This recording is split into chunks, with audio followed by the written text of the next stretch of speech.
এই লক্ষ্য আসলে কি? এই লক্ষ্য তাই যা আমরা পেতে চাই। এই সংসারে সুখী কে হয়? সুখী সেই যে তার লক্ষ্য পেয়ে গেছে। দুঃখী কে হয়? দুঃখী সেই যে তার লক্ষ্য এখনো পায়নি।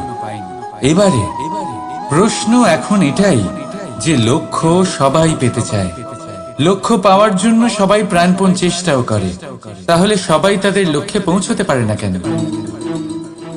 ঠিক আছে, কোথাও না কোথাও কিছু না কিছু কমতি থেকেই যায়, যাই বাধা থাক। আজকে আমি আপনাকে একটা উপায় বলবো এই লক্ষ্য পাওয়ার জন্য। একটা কাগজ নিন, তাতে একটা চিহ্ন বানান, সেটাই হবে আপনার লক্ষ্য।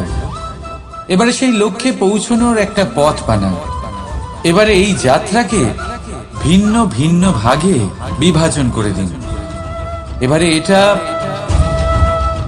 এটা হলো আপনার পরিকল্পনা। এবার এই পরিকল্পনা ক্রমানুসারে আপনি পালন করতে থাকুন, এটাই হবে আপনার চেষ্টা।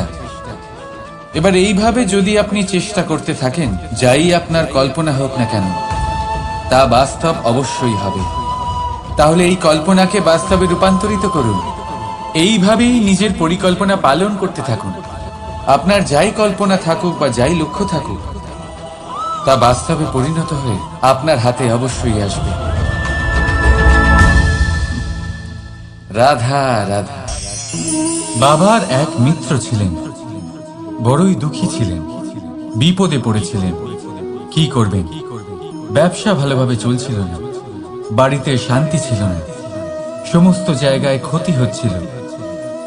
তাই উনি একজন জ্যোতিষীকে দেখালেন। জ্যোতিষী বললেন, আপনার যে বাড়ি আছে সেটা আপনার জন্য অশুভ, আপনার এই বাড়ি পাল্টে ফেলুন। উনি বাড়ি পাল্টে ফেললেন, তবুও ওনার সমস্যার সমাধান হলো না। তারপর একজন জ্ঞানী ব্যক্তি ওনাকে বললেন যে আপনার জামা কাপড়ের যে রং সেটা বিপদকে আমন্ত্রণ জানাচ্ছে, এই জামা কাপড়গুলিকে পাল্টে ফেলুন। উনি সেগুলো পাল্টে ফেললেন, তাও সমস্যার সমাধান হল না। আবার একজন জ্ঞানী ব্যক্তি বললেন যে আপনার আশেপাশে যে মানুষজন রয়েছে এই স্বভাবই আপনার ব্যক্তিত্ব তৈরি করে, তাই নিজের স্বভাব শুধরে ফেলুন, তাতে ভালো পরিবর্তন আনুন, সবকিছু ভালোই হবে। রাধা রাধা। ক্রোধ, লোকে বলে যে এই ক্রোধ পাপেরই মূল, কিন্তু সত্যি কি এই ক্রোধ পাপের মূল? একটু ভেবে দেখুন, এই ক্রোধ বাস্তবে আসলে কি? এই ক্রোধ একটা অনুভূতি যা আপনার মধ্যে হঠাৎই অসীমিত তেজ সঞ্চালন করে। এবারে আমি আপনাকে কিছু উদাহরণ দিচ্ছি যাতে আপনি বুঝতে পারেন যে ক্রোধ আপনার জন্য ভালো কি না। যদি কারোর সাথে অন্যায় হয় আর এটা দেখে আপনার ক্রোধ হয়, আর এই ক্রোধ আপনাকে তার সাহায্য করতে প্রেরণা যোগায়, তাহলে এই ক্রোধ অবশ্যই ভালো। যদি কোথাও আপনি দেখেন যে কোনো নারীর উপরে অত্যাচার হচ্ছে আর সেটা দেখে আপনার ক্রোধ হয়, আর এই ক্রোধ আপনাকে তার সাহায্য করতে সাহস যোগায়, তাহলে এই ক্রোধ অবশ্যই ভালো। যদি এই সংসারে কোথাও আপনি কোনো অনৈতিক কাজ বা ছলনা দেখেন আর আপনার তাতে ক্রোধ না হয়, কিছুই অনুভব করেন না, তাহলে এটা কাপুরুষতা। তার মানে এটাই যে আপনি আপনার মনুষ্যত্ব হারিয়ে ফেলেছেন। তাই এটা বোঝার চেষ্টা করুন, আপনার ক্রোধের তেজের ব্যবহারের ওপরে নির্ভরশীল হলো এই ক্রোধ আপনার জন্য পাপের সমান, নাকি এই ক্রোধ আপনার জন্য পুণ্যের স্থাপক। রাধা রাধা। মোহ, শাস্ত্রে লেখা আছে যে মোহ শুধু সেই ব্যক্তিকেই নয়, বরং সেই আরেক ব্যক্তিকেও বিনাশ করে দেয় যার ওপরে সেই মোহ আছে। এবারে লোকে কি করেন, এই শাস্ত্রে লেখা কথাগুলি শুধু শাব্দিক অর্থে নেন। এই মোহ দেখুন, এটা শুভও হতে পারে, শুধু এর রূপ ভিন্ন ভিন্ন হয়। এটা ভালো করে বুঝতে হবে। এবারে মোহ যদি কোনো বস্তুর উপরে থাকে তাহলে তা লালসা হয়ে যায়। মোহ কোনো বিশেষ ব্যক্তির উপরে হয়ে গেলে তা প্রেম নয়, আকর্ষণ হয়ে যায়। মোহ কোনো চাহিদা চাইবে। ভেবে দেখুন, সিদ্ধান্ত আপনার।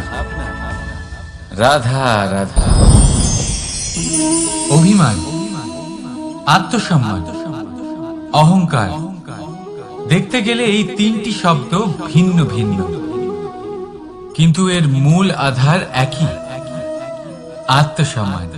এবার যদি কথা বলি আপনার শরীরে, আপনার সংস্কৃতি, আপনার সম্পর্কে, তাহলে অভিমান থাকা স্বাভাবিক। এবার যদি কথা বলি আপনার ব্যক্তিত্ব নিয়ে, আপনার আদর্শ নিয়ে, আপনার বিচারধারা নিয়ে, তাহলে আত্মসম্মান হলো একটা গুণ। যদি এইভাবে বলা হয় যে আমি এই কার্য কারোর সাহায্য ছাড়া, সহযোগিতা ছাড়াও করতে পারি, তাহলে এটা আত্মসম্মান, আর এটা সঠিক। যদি এভাবে বলা হয় যে আমি এই কার্য কারোর সাহায্য ছাড়াই বা কারোর সহযোগিতা ছাড়াই করে ফেলেছি, তাহলে এটা অভিমান, এটাও সঠিক। কিন্তু এই কার্য শুধুমাত্র আমিই করতে পারি আর কেউ নয়, এটা অহংকার। তাহলে এই শব্দ এবং তার অর্থ বোঝার চেষ্টা করুন। জীবন ধারণের এক নতুন পথ খুঁজে পাবেন। রাধা রাধা। সংসারে প্রত্যেক ব্যক্তি কোনো না কোনো রূপে ঈশ্বরকে মানে।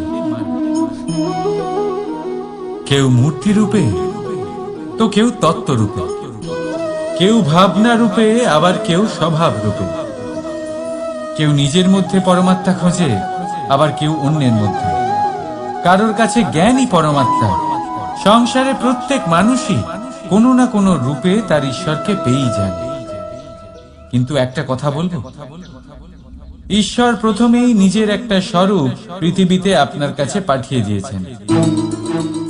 সেই স্বরূপ হলো আপনার মাতা, আপনার মা। সেই মা যিনি আপনাকে জন্ম দিয়েছেন, আপনাকে বাঁচতে শিখিয়েছেন, আপনাকে সংস্কার দিয়েছেন।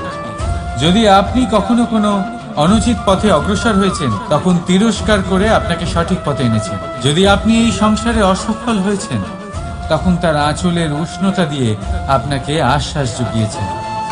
সেই সমস্ত কাজ করেন এই মা, যা ঈশ্বরও করেন। সেই জন্য মনে রাখবেন যে এই সংসারে আপনার সবচেয়ে প্রথম ঈশ্বর যদি কেউ থাকে, তাহলে তা আপনার মা।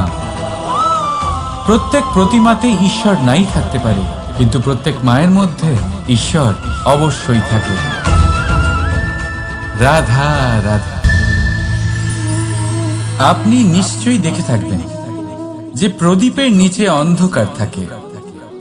যে প্রদীপ সংসারকে আলোকিত করে, সেই প্রদীপের নিচেই অন্ধকার। এবারে অনেক মানুষ আছে যারা এই বিষয়টা এইভাবে দেখে যে ব্যক্তি নিজের সমস্যার সমাধান করতে পারে না, আর গোটা সংসারকে উপদেশ দেয়। কিন্তু এইটা দেখার আরো একটা দৃষ্টিভঙ্গি আছে, আর সেটা হচ্ছে যে স্বয়ং জ্বলে সংসারকে আলোকিত শুধু সেই করতে পারে যা রাধার বড়ই শীতল হয়। এই সংসারের পথপ্রদর্শক সেই হতে পারে, এই সংসারকে দিশা সেই দেখাতে পারে যার মধ্যে সন্তোষ আপনি করতে পারবেন না। রাধা রাধা। এই প্রদীপ দেখতে পাচ্ছেন আপনি, নিজেও জ্বলে আর এই বাতিকেও জ্বালিয়ে রাখে, আর এই সংসারকে প্রদান করে প্রকাশ। অন্ধকারাচ্ছন্ন ব্যক্তিকে প্রদান করে আশার আলো। কিন্তু এটা কখনো ভাবে না যে সেই মাটি কেমন হবে যা দিয়ে এটা তৈরি করা হয়েছে, সেই কুমোর কেমন হবে যে একে আকার দিয়েছে। ভাবে না যে একে কিনেছে তার বাড়ি কেমন হবে, তা কতটা সুসজ্জিত। কিচ্ছু নয়, শুধু এই বিষয় তৈরি করুন। রাধা রাধা। এই সংসারে প্রত্যেক ব্যক্তি বড় কিছু করতে চায়, এমন কিছু যা এই সংসারে কেউ আগে কখনো করেনি। এমন জায়গায় পৌঁছতে চায় যেখানে এর আগে কেউ কখনো পৌঁছতে পারেনি, আর কেউ কেউ এতে সফলতা অর্জন করে। কিন্তু কিছু মানুষ অসফল হয় কেন? এটাই আমার প্রশ্ন।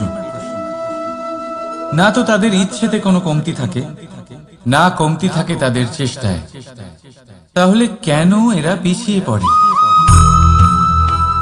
এর উত্তর বড়ই সরল। এই সংসার। আপনাদের বলি কিভাবে। আপনারা সকলে সংসারে মহান কাজ করতে চান, সেই মান, সেই সম্মান পেতে চান যা এর আগে কেউ কখনো পায়নি। কিন্তু আপনার সমস্যা এটাও যে এই কাজে সংসার আপনার সাথে থাকছে না। বড়ই অদ্ভুত ব্যাপার। দেখুন, ভুলে যান গোটা সংসারকে, জীবনে একা একা এগিয়ে চলুন। গঙ্গোত্রী থেকে যখন একটি জলের ফোঁটা বেরোয় তখন সেটা শুধু এক বিন্দু জল।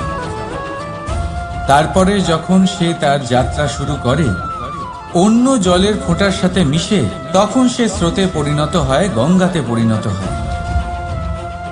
যদি আপনি জীবনে এগোতে চান তাহলে একলা এগোতে শিখুন, নির্ভীক হয়ে, সাহসের সাথে, ধনাত্মক চিন্তা নিয়ে জীবনে এগিয়ে চলুন, একা এগিয়ে চলুন।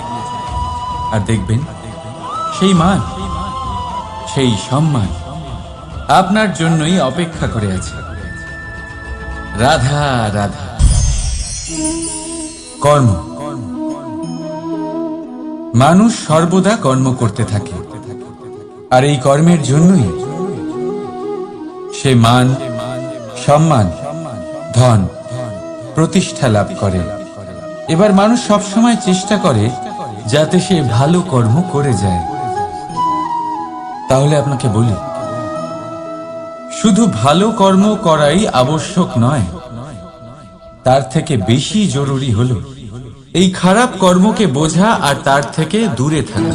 কারণ যখনই আপনি কোনো সঠিক কাজ করেন বা ভালো কাজ করেন, কেউ তা মনে রাখে না। কিন্তু এই সংসারে বিষয়টা হলো এরকম, আপনি একটা খারাপ কর্ম করুন আর সেটা সবার মনে থাকে। এই খারাপ কর্ম কাজলের এক কৌটোর মতো হয়। আপনি যতই চেষ্টা করুন বাঁচিয়ে ব্যবহার করার, কিন্তু এই কালিমা কোথাও না কোথাও অবশ্যই লেগে থাকে। সেই জন্য জীবনে ভালো কর্ম অবশ্যই করুন, কিন্তু তার থেকেও বেশি জরুরি হলো এই খারাপ কর্মের থেকে দূরত্ব বজায় রাখা। আর এটা অবশ্যই করব। রাধা রাধা।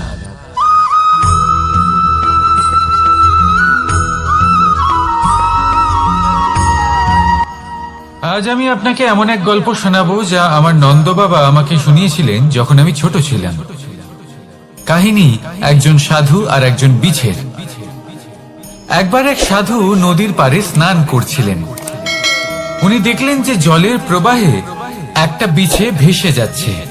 তার প্রাণ বাঁচানোর জন্য উনি তাকে তুলে নদীর পাড়ে রাখার চেষ্টা করলেন, কিন্তু যেই সেই বিছেকে উনি হাতে তুললেন, সেই বিছে ওনাকে কামড়ে দিল। সাধু আবার চেষ্টা করলেন, সেই বিছেকে হাতে নেওয়াতে সে আবার তাকে কামড়ে দিল।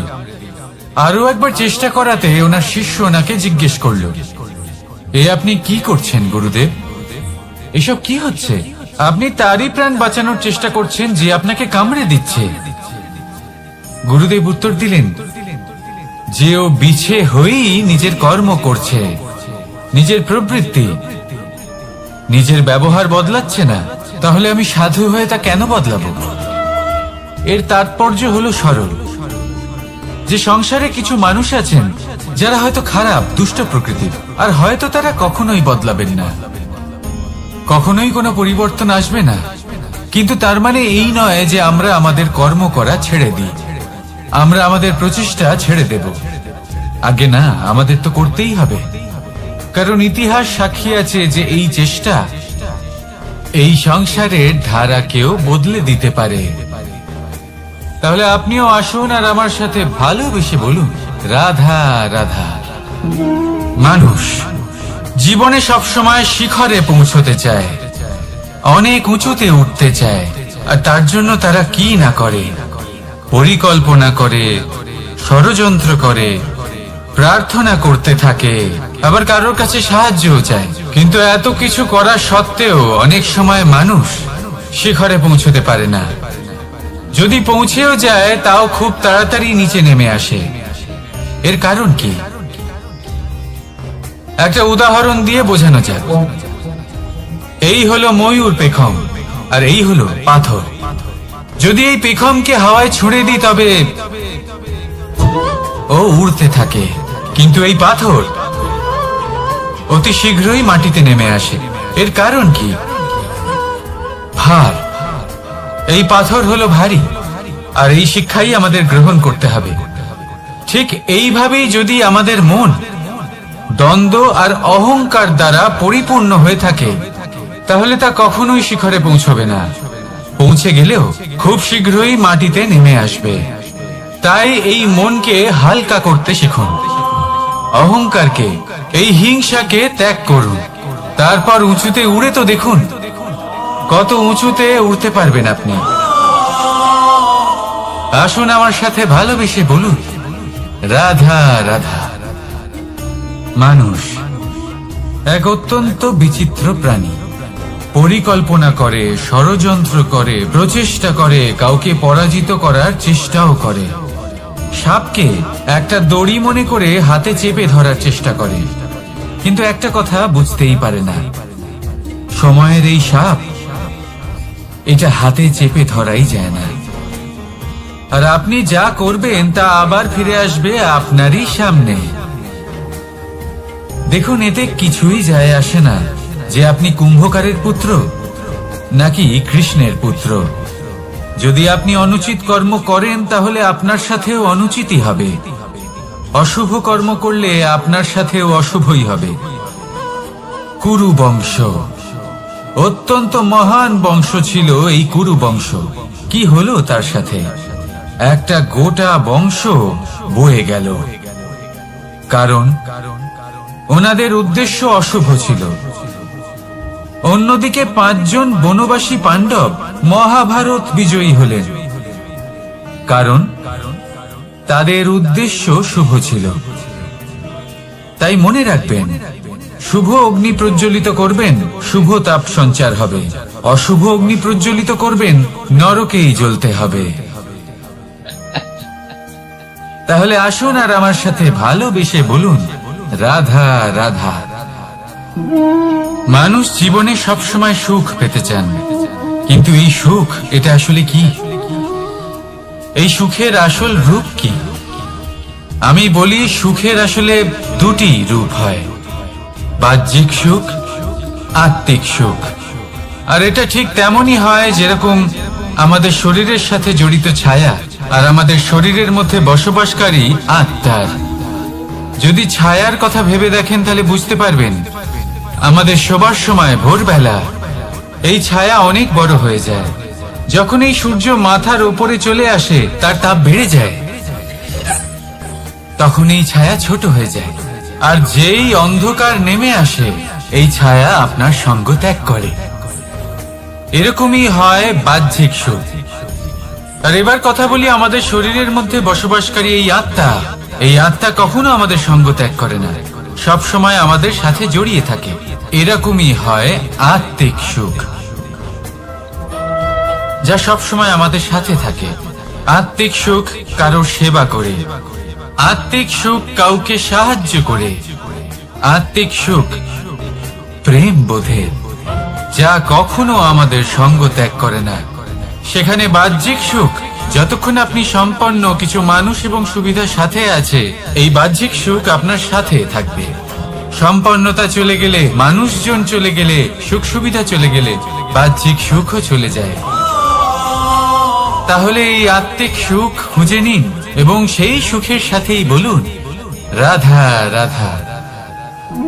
আপনি কখনো কোনো সাধারণ পাখি দেখেছেন? যেমন বাবুই। সে কি করে? সে কোনো গাছের ডালে নিজের বাসা বানায়। এবার সেইখানে বাসা বানানো সহজ ব্যাপার। কারণ সামগ্রী আশেপাশেই পাওয়া যায়, কিন্তু সমস্যা হলো আক্রমণ। কোনো সাপ বা অন্য কোনো পশু ওর বাসাতে ওর সন্তানদের উপর না আক্রমণ করে বসে, এই ভয়ে তার সব সময় থাকে। আর এটা সব থেকে কঠিন ব্যাপার এদের জন্য, নিজের বাসায় নিজের সন্তানদের সুরক্ষা। আর বাজ পাখি, যদি আমরা বাজের কথা বলি তাহলে তারা কি করে? বাজ পাখি কোনো উঁচু পাহাড়ের শিখরে, কোনো পাথরের খাঁজে নিজের বাসা তৈরি করে। এবার ওখানে বাসা বানানো একেবারেই সহজ ব্যাপার নয়, কারণ সামগ্রী আশেপাশে পাওয়া যায় না, দূর থেকে নিয়ে আসতে হয়। কিন্তু সেইখানে আক্রমণের ভয়ও কখনোই থাকে না। এইভাবে উচিত রূপে ও নিজের বাসা রক্ষা করতে পারে, নিজের সন্তানদের রক্ষা করতে পারে। এর সারমর্ম হলো এটাই, যদি সমস্যা বড় হয় তাহলে সমাধানও উচ্চমানের হওয়া উচিত। একটা বাজ পাখির মতো ভাবা আরম্ভ করে দিন, জীবনে যে কোনো সমস্যা ছোট মনে হবে। রাধা রাধা।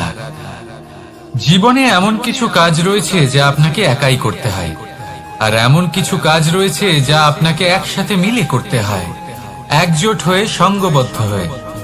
এবার সঙ্গবদ্ধ বলতে কি বোঝাতে চাইছি?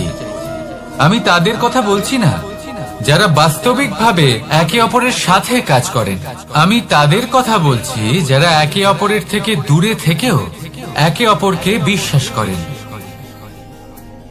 আমি আগেও বলেছিলাম, সমস্ত বিশ্বের আশা বিশ্বাসেই বসবাস করে, তাই না?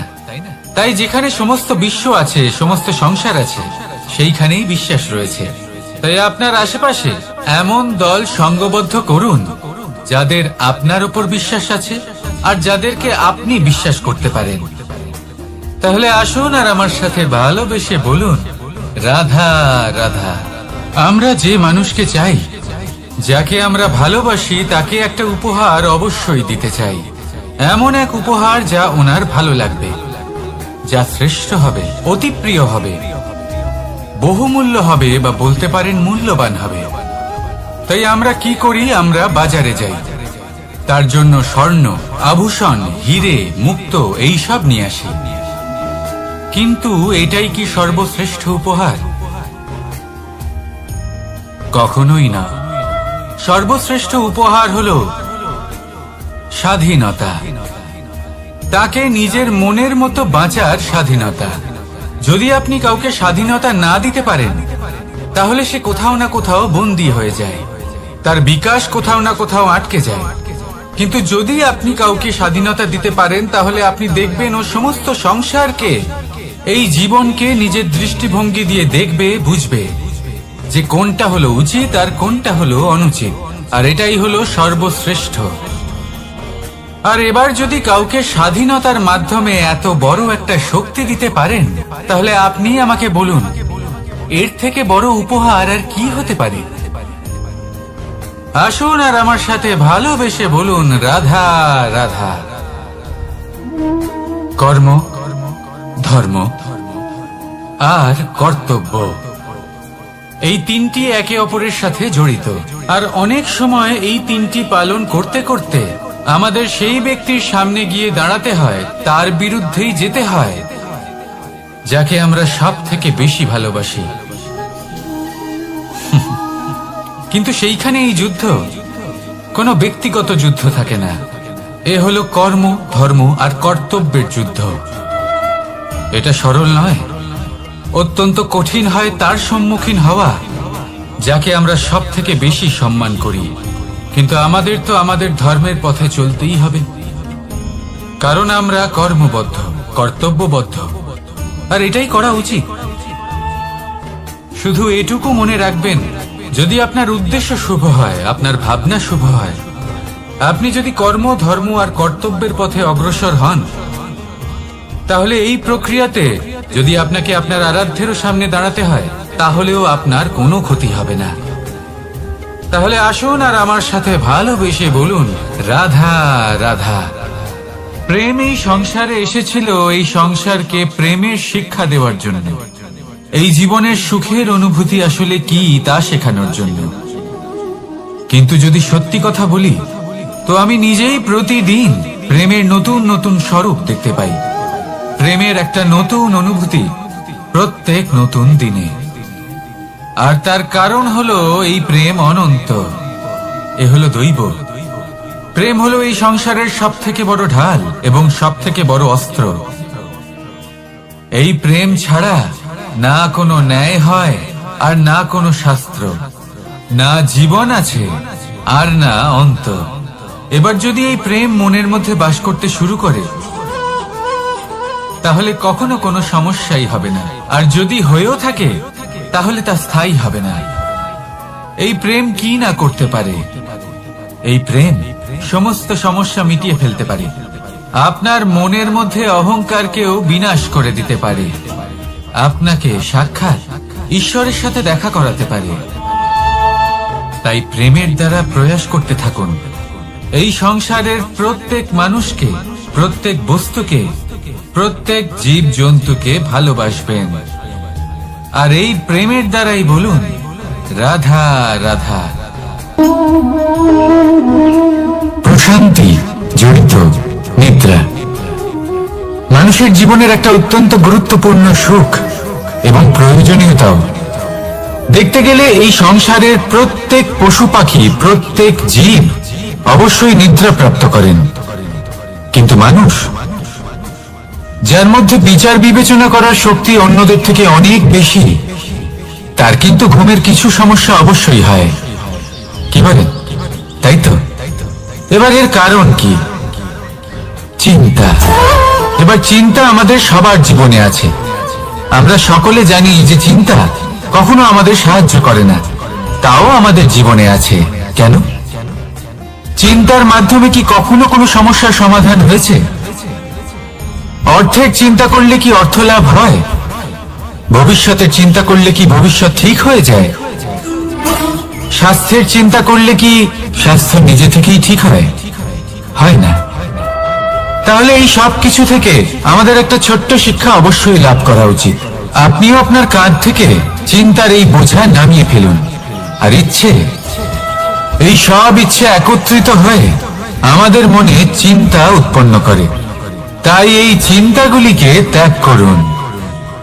প্রকৃতির প্রেমের উপর বিশ্বাস রাখুন। মনে রাখবেন, যিনি চিন্তা মুক্ত হবেন তিনি চিতা মুক্ত হবেন। সুখের নিদ্রা প্রাপ্ত করুন। আর নিদ্রায় যাবার আগে আমার সাথে ভালোবেসে বলুন রাধা রাধা। মহাদেব সেই দেবতা যিনি মহান, যাকে দেবতাদের দেবতা বলা হয়, যিনি হলেন আমার আরাধ্য। কখনো আপনার মনে এই প্রশ্ন এসেছে যে শিবকেই কেন মহাদেব বলা হয়, অন্য কোনো দেবতাকে কেন বলা হয় না? সেই কারণে, কারণ মহাদেবের মধ্যে, ওনার মধ্যে এমন এক বিশেষ গুণ রয়েছে যা অন্য কারণ নেই। তা হলো নিঃস্বার্থ হয়ে মানুষের সেবা করা। যদি প্রয়োজন পড়ে, যদি সৃষ্টির পথে বিনাশের কালো মেঘ ছেয়ে থাকে, তখন নিজের প্রাণের চিন্তা না করে হলাহল পান করার জন্য প্রস্তুত থাকেন মহাদেব। আর এই অদ্বিতীয় ত্যাগের জন্যই শিবকে মহাদেব বলে ডাকা হয়। এবার যদি কোনো মানুষও নিঃস্বার্থ ভাবনার দ্বারা নিজেকে অর্পণ করে দেয় এই জগতের কল্যাণের জন্য, মানুষের সেবার জন্য, তাহলে তিনিও মহাপুরুষ, মহামানব হতে পারেন। যদি কেউ অভুক্ত থাকেন, তাহলে নিজের থালা থেকে অর্ধেক খাবার তাকে দিয়ে দিন। যদি কেউ অসুস্থ হন, তাহলে তাকে সেবা করার, চিকিৎসা করার চেষ্টা করুন। এই জীবন শুধু নিজের জন্য নয়, অন্যদের প্রতি, সমস্ত সংসারের প্রতি উৎসর্গ করুন। যদি এইসব মানুষ শিখে যান, তাহলে তিনি মহাদেবের পথে অগ্রসর হতে পারেন। যদি মানুষ নিঃস্বার্থ ভাবনার দ্বারা এই সংসারের সেবা করতে শিখে যান, তাহলে তিনি নিশ্চিত রূপে মহামানব অবশ্যই হতে পারবেন। আসুন আমার সাথে ভালোবেসে বলুন রাধা রাধা। স্বর্ণ, হিরে, মুক্ত, মানিক, এই সব কিছুকে আগে পাথর বলা হতো। তাহলে এমন কি হলো যে এদের রত্ন বলা হয়? আর রত্ন তা বাস্তবে আসলে কি? এটা হলো সেই পাথর যাকে আগে আগুনের তাপ সহ্য করতে হয়েছে, পরখ করা হয়েছে, যাচাই করা হয়েছে, এদের কাটার চেষ্টা করা হয়েছে, কিন্তু তারা কখনোই নষ্ট হয়নি, বরং তারা আরো উদ্ভাসিত হয়েছে, আরো উজ্জ্বল হয়েছে, এই সংসারে আরো প্রকাশ ছড়িয়ে দিয়েছে। সেই জন্য এরা হলো এত অমূল্য, সেই জন্য এরা হলো বহুমূল্য, সেই জন্য এদের রত্ন বলা হয়। এবার মানুষের কাছেও এই নির্বাচনের অধিকার রয়েছে যে আমরা শুধু পাথর হয়ে থাকব নাকি রত্ন হয়ে থাকব। কিভাবে? আমাদের জীবনেও অনেক সমস্যা রয়েছে, বাধা আছে, বিপত্তি আছে। আমরা সেই বাধার তাপে উত্তপ্ত হই, এই সমস্যা আমাদের কাটার চেষ্টা করে। অনেক মানুষ বিভিন্ন পরিস্থিতি আমাদের ভাঙার চেষ্টা করে, কিন্তু আমাদের নষ্ট হলে চলবে না। যেভাবে এই রত্ন সমস্যার সম্মুখীন হয়ে পাথর থেকে রত্ন হয়েছে, সেইভাবেই আমাদেরও আমাদের সমস্যার সম্মুখীন হয়ে রত্ন হয়ে উঠতে হবে, এই সংসারে প্রকাশের স্রোত হয়ে উঠতে হবে। তাহলে এটাই করুন আর আমার সাথে ভালোবেসে বলুন, রাধা রাধা। সংসারে সব থেকে বড় শক্তি আসলে কি? কেউ বলবেন শারীরিক শক্তি, কেউ বলবেন অস্ত্রের শক্তি, কেউ বলবেন জ্ঞানের শক্তি। ঠিক আছে, কিন্তু যদি আমি বলি সংসারের সব থেকে বড় শক্তি হলো শক্তি কোনো এক তথ্যের, আগে হ্যাঁ, তথ্য। এই তথ্য নিজেই কিন্তু খুব শক্তিশালী, অত্যন্ত শক্তিশালী অস্ত্র হলো এই তথ্য। আর সত্যি বলতে অনুচিত তথ্যের থেকে অনেক বেশি ঘাতক হলো অসম্পূর্ণ তথ্য। যেরকম আজ শাম্ব রুক্মির সাথে করেছে, ওকে অসম্পূর্ণ তথ্য দিয়েছে, তার ফলে বিনাশ হলো। যদি এইভাবেই আপনার কাছেও কোনো অসম্পূর্ণ তথ্য আসে, আর যদি আপনি তা পরখ না করে দেখেন, যাচাই না করে দেখেন, আর নিজের কর্ম করেন, তাহলে উত্থানের বদলে আপনি পতনের সম্মুখীন হবেন, বিকাশের বদলে আপনার বিনাশ হয়ে যাবে। মনে রাখবেন একটা অত্যন্ত গুরুত্বপূর্ণ কথা, সঠিক তথ্য পাওয়া সঠিক তথ্য দেওয়ার থেকে অনেক বেশি গুরুত্বপূর্ণ। আশা করি এই কথা আপনি বুঝেছেন। জীবনে যখনই কোনো তথ্য আপনি পাবেন, সেই বিষয়ে ভেবে দেখুন, পরখ করে দেখুন, যাচাই করুন, তারপর নিজের কর্ম করুন। আমার সাথে ভালোবেসে বলুন, রাধা রাধা। ধর্ম এবং প্রেম, এই দুই হলো একই মুদ্রার দুই পিঠ। যদি এদের মধ্যে কোনোটা নষ্ট হয়ে যায়, তাহলে দ্বিতীয়টাও থাকে না। কখনো ভেবেছেন এমন কেন হয়? তার জন্য আগে আপনাকে বুঝতে হবে যে ধর্ম আসলে কি। ধর্ম সেটাই যা এই সংসারের প্রত্যেক মানুষকে একে অপরের সাথে সুখ এবং শান্তিতে থাকতে প্রেরণা যোগায়। এই প্রেরণার আধার হলো প্রেম। প্রেম সেটাই যা আপনার মধ্যে অন্য কারোর প্রতি করুণাবোধ জাগিয়ে তোলে, সম্মান জাগিয়ে তোলে। এবার যদি প্রেম চলে যায়, তাহলে সবার আগে বিনাশ হবে সম্মান আর করুণাবোধের। এবার যেখানে না প্রেম রয়েছে, না সম্মান রয়েছে, না করুণা রয়েছে, সেখানে ধর্ম কিভাবে বাস করবে? অশুভ ইচ্ছে জাগ্রত হয়ে ওঠে, ক্রোধ জাগ্রত হয়ে ওঠে, অহংকার জাগ্রত হয়ে ওঠে, আর তারপর আরম্ভ হয় অধর্মের। তাই যা যা ভাবনা আপনার অন্তরে প্রবেশ করছে, করতে দিন, কিন্তু যাই হোক না কেন, এই প্রেমকে নিজের থেকে দূরে যেতে দেবেন না। এই প্রেমকে চিরকাল নিজের কাছে রাখুন, নিজের হৃদয়। আর এই প্রেম ভাব নিয়ে বলুন, রাধা রাধা। মানুষের জীবনে উন্নতি লাভ করার জন্য তিনটি স্তম্ভের প্রয়োজন হয়। প্রথম স্তম্ভ শিক্ষা। এই শিক্ষা আমাদের জ্ঞান প্রদান করে। দ্বিতীয় স্তম্ভ ব্যবসা, যার দ্বারা আমরা ধন উপার্জন করি। তৃতীয় স্তম্ভ হলো আমাদের ঈশ্বর, আমাদের ইষ্ট। এনার সাথে যদি আমরা জুড়ে থাকতে পারি, তাহলে এমন একটা মানসিক বল আপনি লাভ করবেন যেটা এই সংসারে আর কোথাও পাওয়া সম্ভব নয়। কিন্তু মানুষ অনেক সময় জীবনে এই তিনটি স্তম্ভ লাভ করা সত্ত্বেও সামনে অগ্রসর হতে পারেন না। তখনও জীবনে কঠিন পরিস্থিতি আসতেই থাকে। এমনটা ঠিক কেন হয়? কারণ সে জীবনে এই তিনটি স্তম্ভ লাভ করে নেয়, জীবনে প্রয়োগও করে, কিন্তু তার ভিতের কথা সে ভুলেই যায়। যেমন প্রথম স্তম্ভ অর্থাৎ শিক্ষা। এই শিক্ষার আধার হলো শুভ চেতনা। যদি অন্তরে শুভ চেতনা না থাকে তাহলে এই শিক্ষার কোনো গুরুত্ব থাকে না। দ্বিতীয় স্তম্ভ, ব্যবসা। পরিশ্রম করে উপার্জন করতে হবে, এই কথাটা আমরা সবাই জানি এবং সবাই চেষ্টাও করি। কিন্তু ব্যবসা করতে করতে আমরা এটা ভুলে যাই আমাদের ব্যবহার কেমন হয়ে পড়েছে। এই ব্যবহার যদি শুভ হয় তাহলে আমাদের উপার্জন আস্তে আস্তে একটা স্থির জায়গায় এসে পৌঁছবে। এবং তৃতীয় স্তম্ভ, আমাদের ভগবান। যদি ওনার স্মরণে আপনি যেতে চান তাহলে তার পূর্বে নিজের মা বাবাকে সেবা করুন, তাদের যত্ন করুন, তাদেরকে ভালোবাসুন, কারণ ওনারাই হলেন এই সংসারে আপনার সবথেকে বড় ইষ্ট। তাহলে 3 স্তম্ভের সাথে সাথে তাদের আধারকেও নিজের জীবনে প্রাধান্য দিন। কোনো সমস্যা আসবে না, জীবনে একের পর এক উন্নতি করবেন এবং এই মন প্রসন্ন হয়ে বলবে রাধা রাধা। সুখ, দুঃখ এবং শক্তি, এই 3 হলো এই সংসারের ত্রিদেবের মতো। আমাদের জীবনে যা কিছু ঘটছে এই 3টির ভিত্তির উপরেই হচ্ছে। আসলে এই সংসারের একটা নিয়ম আছে, যখনই আপনি কিছু লাভ করেন এই সংসার আপনার পরীক্ষা নেয়। এটা জানার জন্য আপনার পরীক্ষা নেয় যে আপনি যা কিছুই লাভ করেছেন আপনি কি আদৌ সেটার যোগ্য কিনা। ঠিক সেইভাবেই এই সুখ, দুঃখ এবং শক্তি আপনার পরীক্ষা নিয়ে থাকে। যখন সুখ আসে তখন সে আপনার পরীক্ষা নেয় যে আপনার মধ্যে অহংবোধ জাগ্রত হয়নি তো। যদি অহংবোধ চলে আসে তাহলে সুখ সেখানেই সঙ্গ ত্যাগ করে। দুঃখ আপনার ধৈর্যের পরীক্ষা নিতে থাকে, আর যদি আপনার মধ্যে ধৈর্য না থাকে তাহলে এটা আপনাকে আরো বেশি দুঃখের গভীর অন্ধকারে ঠেলে দেবে।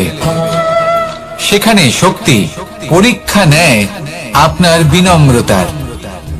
যদি আপনি বিনম্র না হন তাহলে হয় এই শক্তি আপনার সঙ্গ ত্যাগ করবে, নয় এই শক্তি বিনম্রতার অভাবে আপনার পতনের কারণ হতে পারে। এই সংসারে যে কোনো ব্যক্তি যিনি এই পরীক্ষায় উত্তীর্ণ হয়ে থাকেন এই জীবনে তিনি সাফল্য লাভ করেন। আসুন আমার সাথে ভালোবেসে বলুন রাধা রাধা। ভয়ের সাথে আমরা সবাই পরিচিত, কষ্ট আমরা সবাই পেয়েছি। কখনো কখনো আমরা অসুস্থ হয়ে পড়ি, আর এমন সময় হলে মাতার মমতা, কখনো বাবার স্নেহ, কখনো বন্ধুদের পাশে থাকার অনুভূতি আমাদের রোগ নিরাময়ে সাহায্য করে। কখনো যদি আমরা নিরাশ হয়ে পড়ি তখন যদি আমাদের কোনো আপনজন আমাদের দুটো ভালো কথা বলে তখন আমাদের মনোবল বেড়ে যায়। ঠিক তেমন সংসারের এই রঙ্গমঞ্চে যদি আপনি পীড়িত অনুভব করেন কিছু শুভ কথা আলোচনা করুন, কিছু স্তুতি গান করুন, কিছু মুহূর্তের জন্য হলেও নিজের ইষ্টদেবের কথা স্মরণ করুন আর প্রার্থনা করুন। সাহস বাড়বে, শক্তিও বৃদ্ধি পাবে এবং সামনে এগিয়ে চলার পথও দেখতে পাবেন। তখন এই মন প্রসন্ন হয়ে বলবে রাধা রাধা। এই সংসারে কখনো কোনো ব্যক্তিকে তার বাইরের পোশাক দেখে বিচার করার চেষ্টা করবেন না, এটা খুব বড় ভুল করবেন। যেমন আমরা জীবনে অনেক সময় এমন করি, ধরুন কোথাও একটা গাছ দেখলাম, খুব বিশাল আকারের একটা গাছ যেটা মাটির থেকে অনেক উঁচুতে পৌঁছে গেছে, যার বিশাল শাখা আছে। সেগুলো দেখে আমরা ভাবি যে এই গাছে হয়তো কত সুস্বাদু ফল আছে, আমরা সেই গাছের পরিচর্যা করতে থাকি। আবার অন্যদিকে হলো একটি তৃণ যেটা মাটি থেকে কিছুটা উঁচুতে পৌঁছেছে, কিন্তু সেই তৃণর নিচে, মাটির নিচে অত্যন্ত সুস্বাদু ফল বা সবজি জন্ম নেয়, যা আমাদের স্বাস্থ্যের পক্ষে অত্যন্ত উপকারী। সেই জন্য কখনো আবরণ দেখে কাউকে বিচার করতে চেষ্টা করবেন না, তার বদলে এটা বোঝার চেষ্টা করুন যে আপনার সামনে যে ব্যক্তি আছে বা বস্তু আছে তার বিশেষত্ব কি। যদি এই বিশেষত্ব বোঝার ক্ষমতা আপনি অর্জন করেন, যদি এই শিল্প আপনি নিজের ভেতরে জাগ্রত করেন, তাহলে এই সংসারে বিশেষত্ব কি সেটা আপনি জানতে পারবেন। আর এই সমস্ত খেলা দৃষ্টি থেকে নয়, দৃষ্টিভঙ্গি থেকে জন্ম নেয়। দৃষ্টিভঙ্গি সবসময় শুভ রাখুন আর আমার সাথে ভালোবেসে বলুন রাধা রাধা। লোকে বলে মানুষ নিজের ভবিষ্যৎ জন্ম থেকেই লিখিয়ে আনে, অর্থাৎ এখানে এই